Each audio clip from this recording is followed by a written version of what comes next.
Baik, Assalamualaikum warahmatullahi wabarakatuh. Sebelumnya jadi memperkenalkan diri, kami dari kelompok 3 akan membahas mengenai liquid kristal.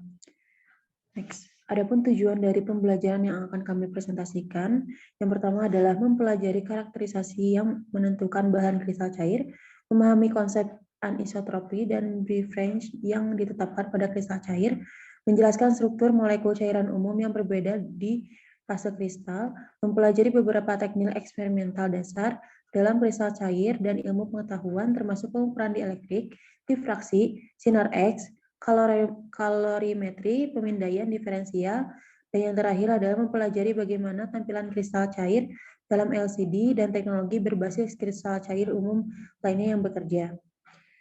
Nah, untuk pembahasan pertama akan dibahas oleh saya sendiri mengenai pendahuluan liquid kristal. Nah, fase kristal ini adalah fase di mana cairan teratur dengan beberapa derajat anisotropi. Keadaan materi ini terjadi pada bahan tertentu antara fase cair dan fase padat. Nah, semua bahan kristal ini dapat didinginkan atau dibekukan untuk membentuk suatu fase padat, dan dia juga dapat dipanaskan atau dileburkan untuk membentuk suatu fase cair. Ada beberapa fase kristal yang berbeda dan dapat terjadi di antara fase padat dan fase cair tradisional. Nah, di sini ada dua jenis kristal. Yang pertama adalah kristal cair jenis tradisional dan kristal cair terbaru. Nah, yang jenis tradisional ini itu ditemukan oleh Friedrich pada tahun 1888, yang mana ia adalah seorang ilmuwan dari Jerman di Institut Fisiologi Tumbuhan. Nah, dia itu menemukan ini tuh saat mempelajari sifat senyawa kolesterol dan dia menemukan bahwa kolesterol itu memiliki dua titik leleh yang berbeda sehingga dia menemui liquid kristal ini. Dan yang kedua itu adalah kristal cair terbaru. Nah, ini tuh ditemukan oleh Otto Lehmann, seorang ahli kristalografi di Universitas Aachen. Nah, ini dikenal karena aplikasinya dalam kristal cair atau LCD. Next. Nah, selanjutnya itu ada anisotropi dalam kristal cair. Nah, ini tuh sering digunakan karena dia dapat menggambarkan sistem dengan beberapa bentuk arah ke sifat fisiknya. Nah, keadaan kristal cair ini dapat digambarkan sebagai anisotropik. Nah, sifat ini dihasilkan dari pengemasan molekul non-bola. Nah, selain itu, ini juga dapat dihasilkan dari pengemasan molekul yang berbentuk bola tetapi memiliki beberapa bentuk anisotropi lainnya, yaitu dia yang bermuatan pada suatu wajah atau lebih dikenal dengan hidrofobik atau hidrofilik. Nah, ini adalah gambar dari demonstrasi anisotropi dan isotropi, yang mana di gambar A itu adalah molekul dari fase isotropik dan yang B adalah anisotropik. Next. Nah, ini adalah anisotropik dalam kristal cair. Nah, ini ada dua gambar. Yang pertama gambar A dan yang bawah itu gambar B. Untuk yang gambar A ini adalah tekstur homotropik fase kolumnar dan yang B itu adalah sidik jari fase kolesentrik. Nah, ini digambarkan atau dicermati menggunakan mikroskop yang dikomunikasikan dengan beberapa pengetahuan tentang fase struktur kristal. Nah, selanjutnya itu adalah order parameter atau disebut juga parameter order. Nah, ini adalah orientasi fase kristal yang dapat digambarkan menggunakan vektor C. Nah, vektor ini itu biasa digunakan untuk menunjukkan orientasi lokal rata-rata dari sumbu panjang molekul A. Nah, tapi si vektor ini itu tidak bisa memberikan informasi lebih mengenai tingkat dari order parameter. Nah, sehingga untuk memahaminya kita bisa menggunakan S parameter, yang mana untuk menunjukkan arahnya itu menggunakan S sama dengan 1, dan untuk fase tanpa arahnya itu menggunakan S sama dengan 2. Nah, dalam fase kristal cair ini ada sejumlah kebebasan yang signifikan per molekulnya. Nah, molekul ini sering digambarkan sebagai bentuk sederhananya itu seperti batang, piringan, dan sebagainya. Nah, untuk selanjutnya itu adalah temotropis dan liotropik kristal cair. Nah, ini bahan ini tuh dapat dikelompokkan menjadi dua. Yang pertama itu termotropik dan yang kedua itu liotropik. Nah, fase dari termotropik itu adalah fase yang dapat terbentuk dengan memanaskan atau mendinginkan suatu material. Fase kristal cair liotropik itu adalah dibentuknya oleh molekul yang dilarutkan dalam peralut dan terbentuklah pada konsentrasi tertentu dalam peralut itu. Nah, untuk selanjutnya itu adalah bifrings dalam kristal cair. Nah, ini terjadi ketika cahaya datang terhadap sumbu anisotropi, cahaya dengan polarisasi linear tegak lurus terhadap sumbu anisotropi, tunduk pada indeks bias, kemudian ini ada NO ya, bias NO, dan cahaya polarisasi linear sejajar dengan sumbu anisotropi tunduk pada indeks bias luar yang biasa kita kenal sebagai NE. Nah, untuk persamaannya itu ini NE dikurangi NO, nah di mana untuk nilai ininya itu ada sama dengan beda fasa ya. Nilainya itu ada di bawah ini terlihat. Nah, kemudian dalam bahan kristal cair ini terjadi serupa dan berasal dari anisotropi massa cairan. Nah, ketika cahaya monokromatik dan terpolarisasi melewati media kristal cair dapat dipecahkan menjadi dua komponen dengan arah polarisasi ortogonal.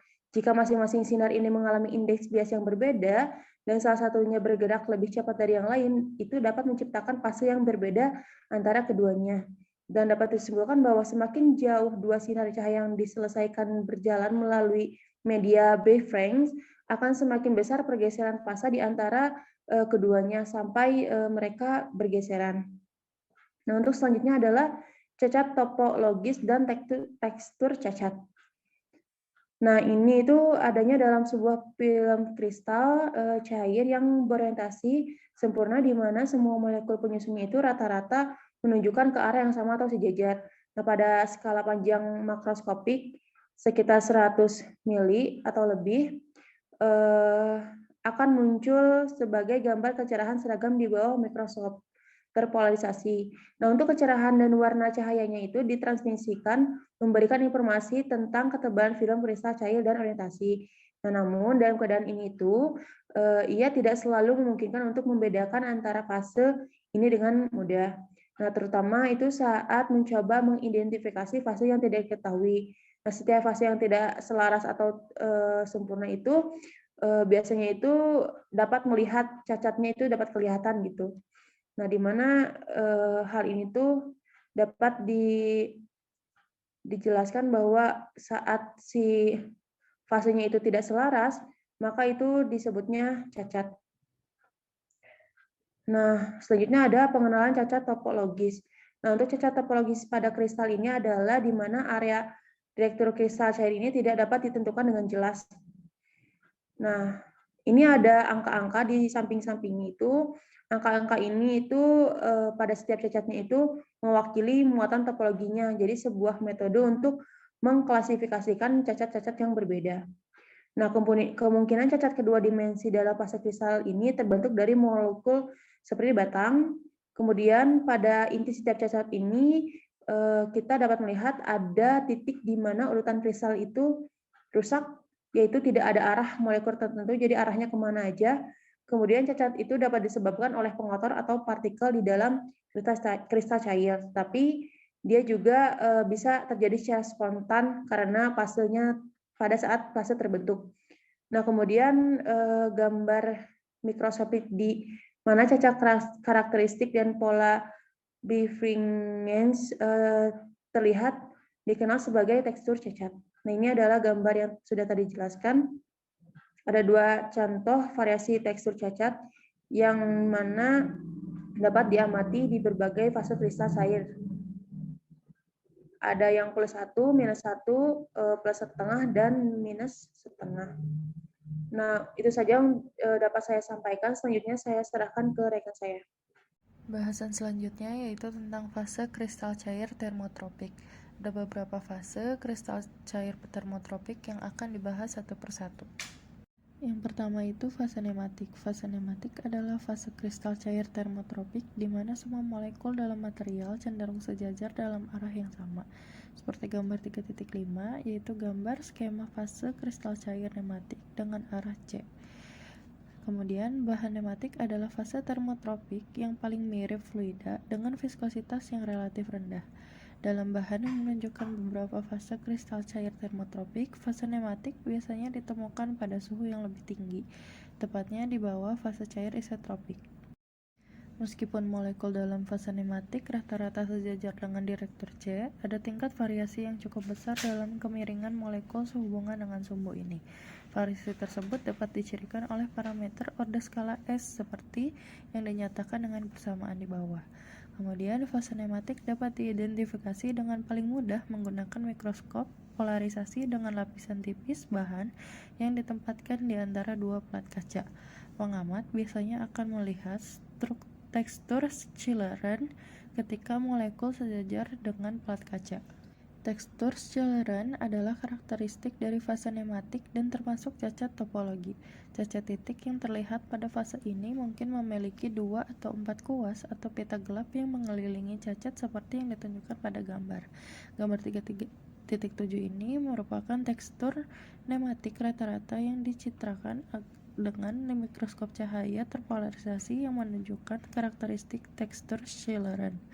Fase nematik saat ini merupakan fase kristal cair yang paling penting secara teknologi dan dapat ditemukan di sebagian besar layar dan monitor LCD. Yang kedua ada fase smektik.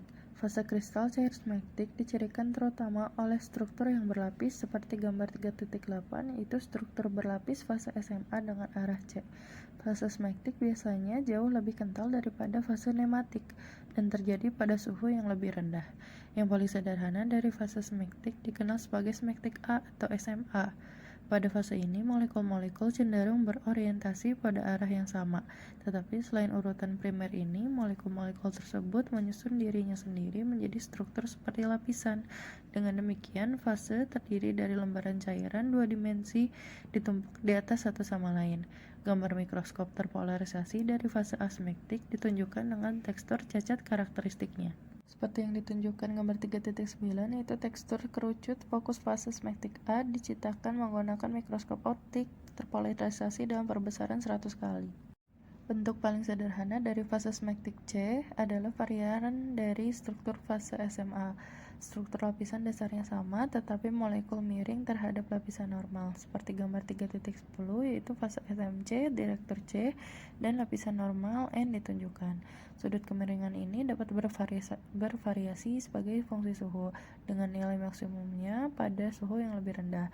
Pada suhu tinggi di fase, dekat dengan transisi ke fase di atas, biasanya SMA, sudut kemiringan akan mendekati 0 dan dapat dijelaskan oleh hukum Curie-Weiss mirip dengan ferromagnetisme. Selanjutnya ada kiralitas dalam kristal cair. Kiralitas adalah sifat penting dari beberapa fase kristal cair yang menarik. Faktanya banyak molekul tidak seperti batang secara sempurna, tetapi memiliki keberpihakan atau kiralitas tertentu yang membatasi bagaimana mereka dapat berkemas bersama. Contohnya, jika beberapa pegas atau objek kiral lainnya dikemas bersama-sama dengan erat, Anda akan segera melihat bahwa putaran keseluruhan tampaknya berkembang. Setiap pegas ketika dikemas di sebelah tetangganya akan diputar dengan sudut kecil sebagai slot benang ke satu sama lain. Mereka tidak sejajar sempurna seperti batang halus, dan efek ini menimbulkan kiralitas massal. Jadi, molekul individu dengan sifat kiral dapat menimbulkan fase kiral. Fase kiral memiliki putaran keseluruhan yang menghasilkan sifat optik yang menarik. Selanjutnya ada fase kolesterik. Fase kolesterik adalah kristal cair pertama yang ditemukan oleh Reitnezer pada tahun 1888. Reitnezer mengamati kolesterik benzoat murni di bawah mikroskop dan melihat dua titik leleh yang jelas. Bentuk kristal padat pertama kali meleleh menjadi fase yang sekarang dikenal sebagai fase kolesterik, dan kemudian dia mengamati titik leleh kedua di mana fase kolesterik meleleh menjadi fase cair isotropik. Kolesterol pada gambar 3.11 adalah molekul kiral dengan inti pusat yang relatif kaku. Kemudian ini ada gambar mikroskop optik dari fase kolesterik planar align ditunjukkan pada gambar 3.12 dan gambar 3.13. Kemudian gambar 3.14 merupakan skema fase kolesterik yang menunjukkan putaran dalam orientasi molekuler dalam sampel. Efek ini dimanfaatkan dalam sensor suhu. Kemudian selanjutnya ada the chiral-smectic phase. Digambarkan fase SMA dan SMC di mana molekul seperti batang berkumpul menjadi fase berlapis. Molekul kristal cair tertentu dengan potensi untuk membentuk fase berlapis ini juga chiral seperti pada gambar 3.15 dan sifat ini dapat mengarah pada pembentukan smectic chiral. Fase C chiral smectic atau SMC adalah yang paling terkenal. Fase ini pada dasarnya hanya versi chiral dari SMC. Molekul disusun dalam struktur berlapis dengan sudut kemiringan 0 terhadap lapisan normal. Sebagai tambahan untuk urutan posisi ini, bagaimanapun dari lapisan ke lapisan sudut azimut molekul mengalami sedikit prosesi atau geometri molekul tunggal didefinisikan pada gambar 3.16, yaitu diagram yang mengilustrasikan geometri switching ferroelektrik. Mirip dengan fase kolesterik, kita juga dapat mendefinisikan pada P dalam smectic chiral ini sesuai dengan ketebalan material melalui yang bervariasi 360 derajat. Kombinasi chiralitas dan kemiringan molekul ini menyebabkan untuk penemuan ferroelektrik dalam kristal cair seperti yang diprediksi pada tahun 1975 oleh Robert Mayer. Gambar di samping menunjukkan representasi umum dari saklar ferroelektrik mekanisme. Awalnya molekul kristal cair di lapisan smectic digambarkan sebagai berbaring di sisi kerucut imajiner pada sudut kemiringan θ. Dipol listrik vektor momen mu ditunjukkan sebagai keluar dari halaman. Jika bidang E diterapkan ke molekul pada posisi 1 ke dalam halaman, kemudian untuk mu untuk menyelaraskan dengan bidang, molekul harus reorientasi berion di sekitar bagian luar kerucut ke posisi 2. Selanjutnya ada other chiral-smectic phases. Pada akhir tahun 1980-an, para peneliti mulai mengamati beberapa 45 perubahan yang mengejutkan dari perilaku dalam bahan SMC konjugat, dan ditemukan bahwa bahan tertentu dipamerkan fase kristal cair baru dengan sifat seperti anti-ferroelektrik. SMC up conjugate phases dalam apa yang disebut dengan fase anti-ferroelektrik. Semua molekul dalam lapisan smectic tertentu dimiringkan dan memiliki orientasi azimut yang sama, tetapi sudut azimut ini bervariasi dengan rotasi 180 derajat dari lapis ke lapis sambil tetap menunjukkan putaran chiral bertahap yang terlihat di SMC konjugat dan fase kolesterik. Seperti gambar 3.17, yaitu struktur fase kristal cair anti-ferroelektrik tengah dan keadaan switching yang diinduksi medan listrik. Dan sebelahnya itu gambar 3.18, yaitu gambar mikroskop terpolarisasi dari tekstur planar dalam fase anti-ferroelektrik. Selanjutnya ada the band core atau banana phases. 3 lapis fase secara optik tidak dapat dibedakan dari fase 4 lapis, tetapi 2 fase dapat dibedakan dengan jelas menggunakan teknik hamburan sinar X resonansi. Fase yang berbeda ini menghasilkan dari kerumitan tambahan yang ditambahkan ke pengemasan molekul bengkok. Alih-alih yang seperti batang, ada 8 fase inti bengkok utama B1 sampai B8. Selanjutnya ada diskotik phases. Fase diskotik mewakili kelas lain dari bahan kristal cair yang mendapat banyak perhatian penelitian. Seperti namanya, fase-fase ini terbentuk dari molekul berbentuk cakram, dan bahan yang menunjukkan perilaku ini adalah pertama kali diidentifikasi dan dipelajari pada tahun 1977 oleh Chandrasekhar. Contoh beberapa struktur molekul diskotik khas ditunjukkan pada gambar 3.21, yaitu struktur molekul dari beberapa bahan kristal cair diskotik awal. Diskotik nematik phase analog dengan fase nematik kalamik. Molekul disejajarkan dalam kira-kira arah yang sama. Dalam hal ini didefinisikan oleh normal ke pesawat disk, tetapi menunjukkan sifat seperti cairan di seluruh fase. Tidak ada urutan jarak jauh dan molekul dapat menerjemahkan secara bebas di seluruh masal. Fase kolumnar terbentuk ketika molekul seperti piringan menjadi bertumpuk di atas satu sama lain dalam kolom. Seperti gambar 3.22, yaitu skema yang A itu diskotik nematik dan yang B itu kolumnar heksagonal fase diskotik. Seperti cairan, tetapi kolom itu sendiri juga dapat diatur dalam kisi pengaturan. Pengemasan kolom dalam bidang paling sering berbentuk heksagonal, meskipun varian lain telah diidentifikasi dan dapat dihasilkan dari memvariasikan bentuk molekul.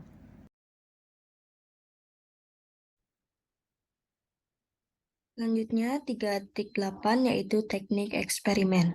Nah, bagian pertama menjelaskan tentang deformasi kristal cair. Deformasi pada detektor pada fase nematik dapat diklasifikasikan menjadi 3 cara. Di antaranya yang pertama ada splay, yang kedua twist, dan yang ketiga adalah bend. Teori elastisitas dapat diterapkan pada fluida. Nah, kebanyakan cairan sederhana tidak memiliki sifat ini. Kristal cair itu berbeda, namun keadaan kesetimbangannya adalah anisotropik atau molekul tetangga sejajar dengan spontan. Dengan mengganggu kesetimbangan ini, dengan dirusaknya cairan dari keseimbangan, merupakan suatu tindakan yang membutuhkan energi. Sifat seperti cairan dari fase nematik memungkinkan deformasi ini untuk berlangsung dengan biaya energi yang relatif kecil jika dibandingkan dengan padatan kristal.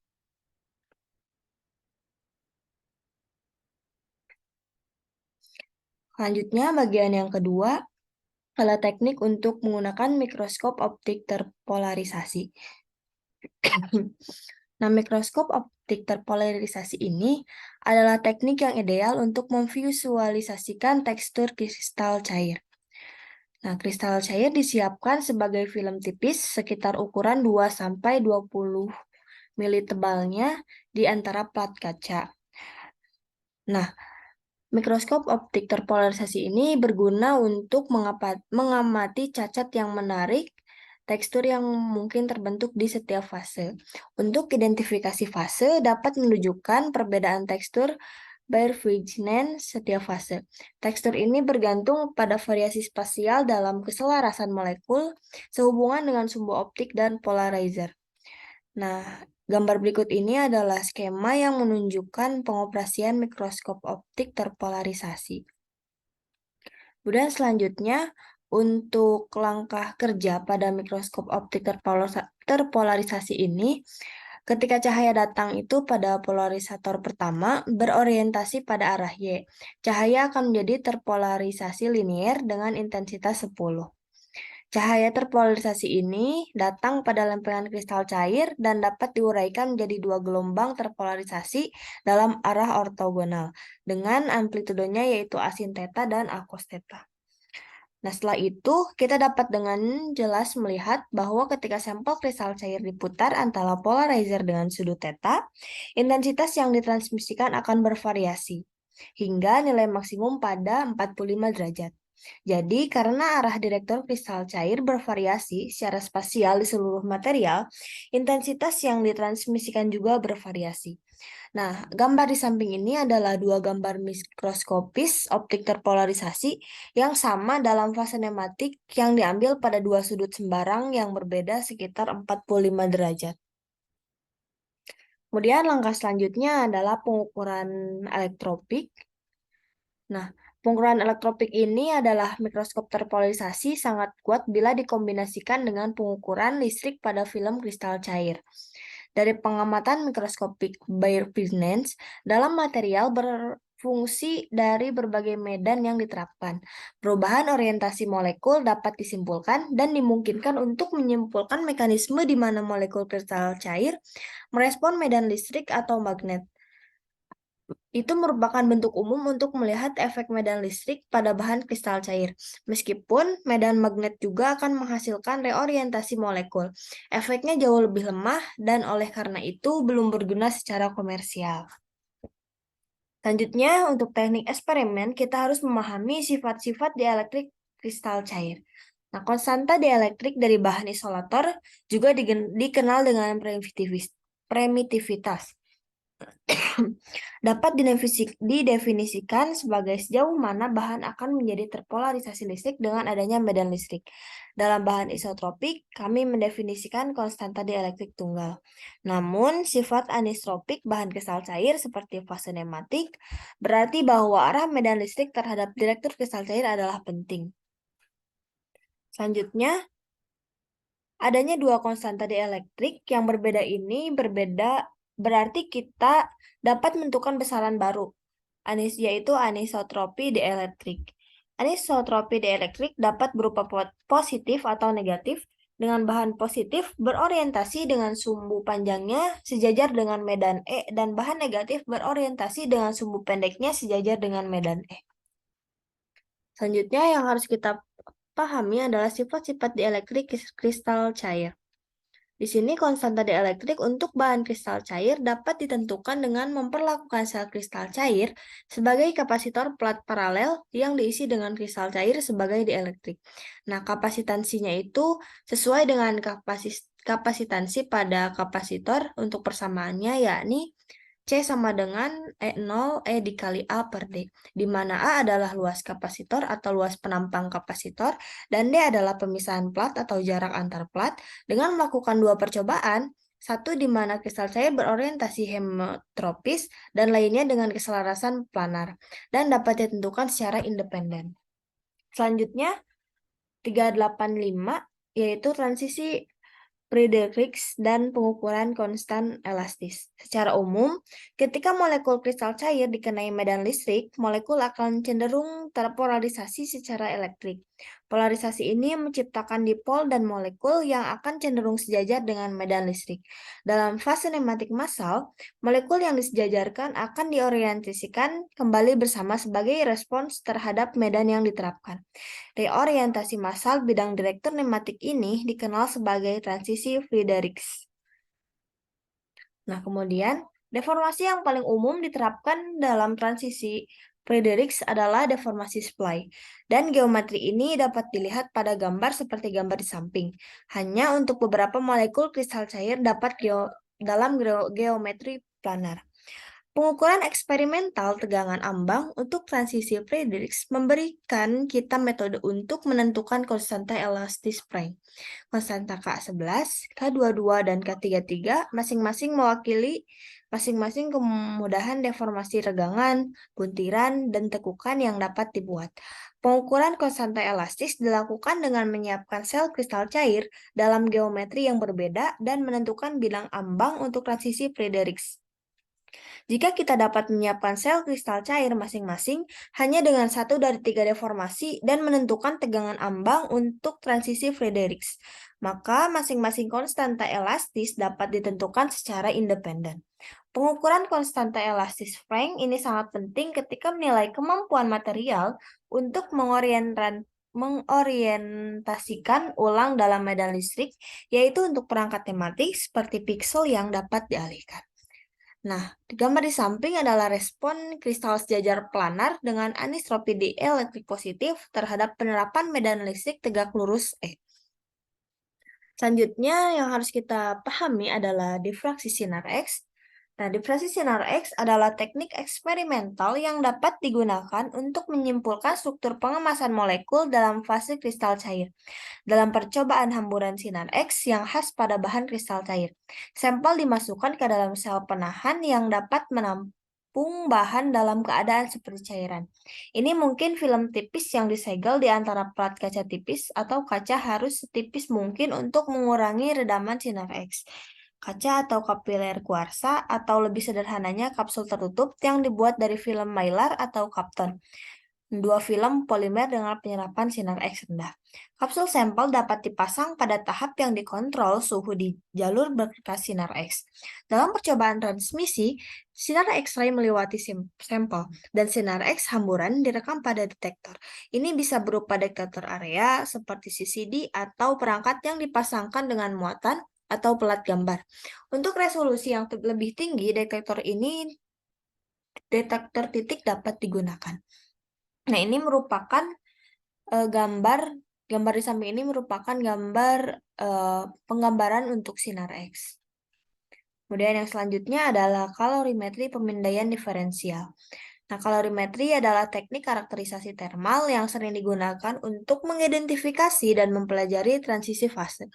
Teknik ini sangat berharga dalam bahan kristal cair karena membantu dalam pengukuran suhu transisi yang akurat untuk fase yang berbeda. Ketika suatu bahan dipanaskan, suhu bahan itu bervariasi secara linear sebagai fungsi dari energi panas yang diterapkan. Kalorimeter pemindaian diferensial DSC adalah instrumen yang memanaskan sampel padat atau cair secara paralel dengan referensi, biasanya panci sampel kosong. Instrumen dikalibrasi sedemikian rupa sehingga suhu kedua ruang dijaga tetap sama saat dipanaskan pada laju tetap sekian menit. Kurva aliran panas diukur oleh instrumen saat bahan dipanaskan atau didinginkan.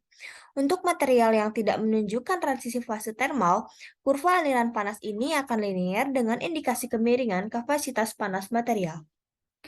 Nah, gambar di bawah ini merupakan gambar sebuah kalorimeter pemindaian diferensial sensitivitas tinggi yang biasanya digunakan untuk bahan kristal cair. Sini ada gambar A. Gambar A itu menunjukkan gambar close up dari dua tungku. Kemudian yang B menunjukkan gambar close up, yang C itu menunjukkan wadah sampel aluminium yang digunakan untuk mengenkapsulasi sampel.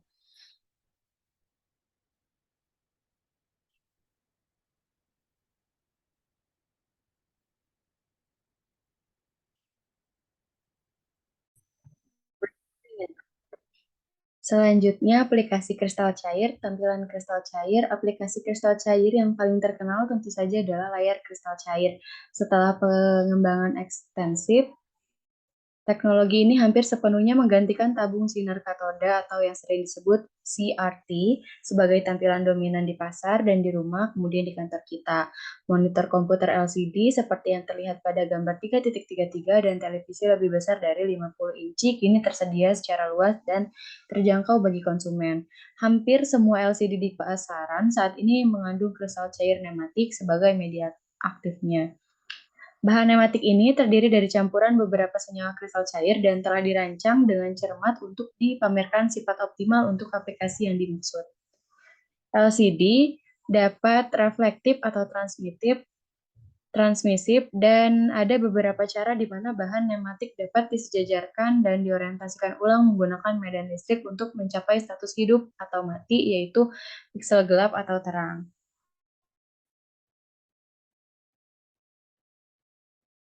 Selanjutnya,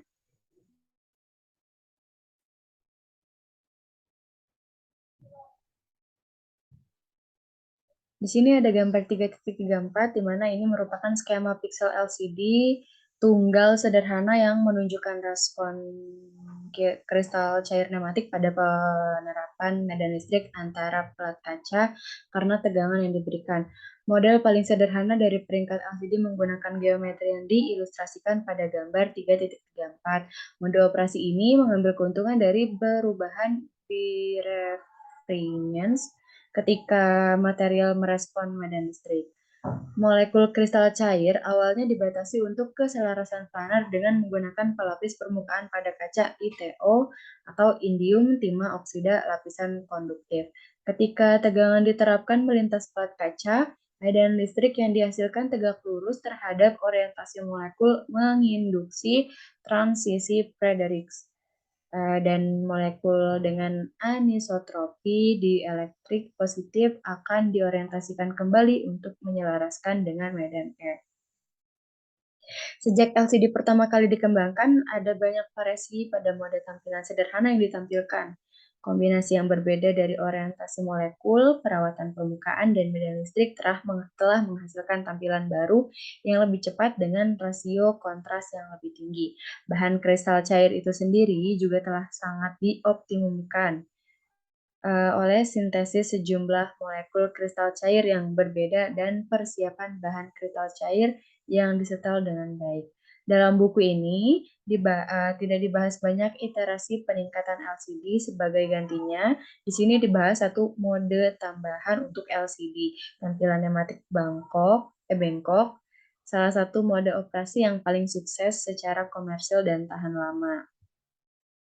Kemudian ada layar nematik. Layar nematik sendiri bengkok ini memiliki desain yang sangat mirip dengan layar nematik sederhana. Kecuali untuk perbedaan penting, kristal cair di dalam piksel tidak seragam dalam arah tertentu. Sebenarnya, ada putaran 90 derajat antara pelat atas dan pelat bawah seperti yang terlihat pada gambar 3.35 saat cahaya terpolarisasi dengan orientasi yang sesuai dengan orientasi molekul kristal cair tepat di bawah pelat atas melewati kristal cair. Polarisasinya diputar secara efektif saat molekul berputar. kristal cair bengkok bertindak sebagai pemandu gelombang, memutar polarisasi cahaya saat melewatinya. Kemudian penjajaran bengkok 90 derajat ini menghasilkan keadaan terang tanpa bidang yang diterapkan. Cahaya terpolarisasi insiden dipandu melalui film kristal cair saat mencapai sisi belakang film. Cahaya dipantulkan setelah melewati polarizer kedua yang sejajar dengan orientasi molekul di sisi belakang atau dapat ditransmisikan melalui polarizer itu. Dengan penerapan medan listrik melintasi pelat kaca konduktor seperti perangkat mode birefringence yang tadi kita lihat pada gambar 3.34, molekul-molekul reorientasi sejajar dengan medan E atau medan listrik antara pelat konduksi, kecuali yang dekat dengan lapisan penyelarasan. Kemudian mengurangi birefringence perangkat menjadi hampir nol. Dengan demikian, keadaan gelap dihasilkan. Tampilan nematik bengkok dapat dibangun untuk bertindak dalam mode reflektif atau transmisif. Mereka memiliki kontras yang baik, tetapi sudut pandang yang buruk dan paling baik dilihat dari arah lurus. Jam tangan digital awal dan tampilan kalkulator pada tahun 1970-an menggunakan konfigurasi ini, dan desainnya masih digunakan sampai sekarang dalam banyak tampilan sederhana. Mode tampilan lainnya seperti nematik super twisted, kemudian perangkat dalam pesawat, dan tampilan penjajaran vertikal, kemudian menggunakan kombinasi berbeda dari orientasi kristal cair dan geometri medan listrik. Tetapi prinsip di balik semua tampilan ini tetap sama. Birefringence dari film kristal cair dapat divariasikan dengan reorientasi molekul kristal cair dalam medan listrik. Reorientasi molekul kristal cair dalam medan listrik, kemudian ada modulator cahaya spesial. Sebuah modulator cahaya spesial atau SLM digunakan untuk memodifikasi berkas cahaya spesial saat melewati perangkat. Ketika cahaya terpolarisasi linear mengenai film kristal cair, film dapat bertindak sebagai pelat seperempat gelombang atau memperlambat cahaya dengan seperempat panjang gelombang, kemudian V/2. Pelat setengah gelombang memperlambat cahaya dengan setengah panjang gelombang V, atau lebih umum menghasilkan cahaya terpolarisasi elips untuk keterbelakangan sewenang-wenang, tergantung pada birefringence bahan dan ketebalan film. SLM terdiri dari pixel, mirip dengan LCD dan digunakan dalam aplikasi optik untuk membuat distribusi cahaya yang dapat dikontrol secara spesial dalam amplitudo dan fase. Kemudian ada sifat sensor suhu kristal cair. Sifat optik fase kolesterik menyediakan mekanisme yang berguna untuk sensor suhu. Perangkat ini dapat ditemukan di toko hewan peliharaan, misalnya termometer tangki ikan yang seperti kita lihat di gambar 3.36, atau toko perangkat keras, misalnya monitor suhu rumah, dan harganya sangat murah dan relatif sekali pakai. Dalam termometer kristal cair kolesterol, lapisan tipis kristal cair kolesterol ditempatkan di atas substrat hitam dan ditutup dengan film plastik transparan. Molekul kristal cair diorientasikan menggunakan pelapis permukaan untuk memiliki keselarasan planar, seperti yang ditunjukkan pada gambar mikroskop optik di gambar 3.12 yang telah dijelaskan sebelumnya. Bahan kolesterik dalam alat tersebut memiliki variasi periodik dalam indeks bias. Dalam geometri ini, cahaya putih tak terpolarisasi yang datang pada struktur krial akan dipantulkan kembali sebagai cahaya terpolarisasi sirkular. Pantulan sangat bergantung pada panjang gelombang dan pada kejadian normal panjang gelombang. Pantul memiliki intensitas maksimum ketika P adalah nada bahan di kolesterik dan N adalah bias rata-rata indeks atau NE dikurang N0/2. Oleh karena itu, bandwidth yang dipantulkan dihasilkan seperti pada rumus di bawah, yaitu delta lambda sama dengan P dalam kurung NE dikurang N0 sama dengan P delta N, di mana delta N ini adalah birefringence material skema spektrum refleksi untuk perangkat kolesterik. Ini ditunjukkan pada gambar 3.37 yang seperti kita lihat di bawah ini. Di luar pita refleksi tidak ada polarisasi yang akan dipantulkan dari struktur. Gambar 3.37 juga menunjukkan pandangan ideal dari penampang film peka sampai suhu, berbagai produk sensitif, suhu yang berbeda seperti cat, pelapis, dan film, menggunakan refleksi kolesterik selektif untuk mengukur suhu.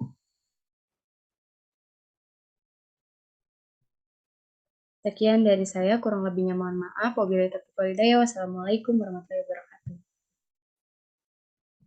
Awas saja nggak bisa lagi yang cerot.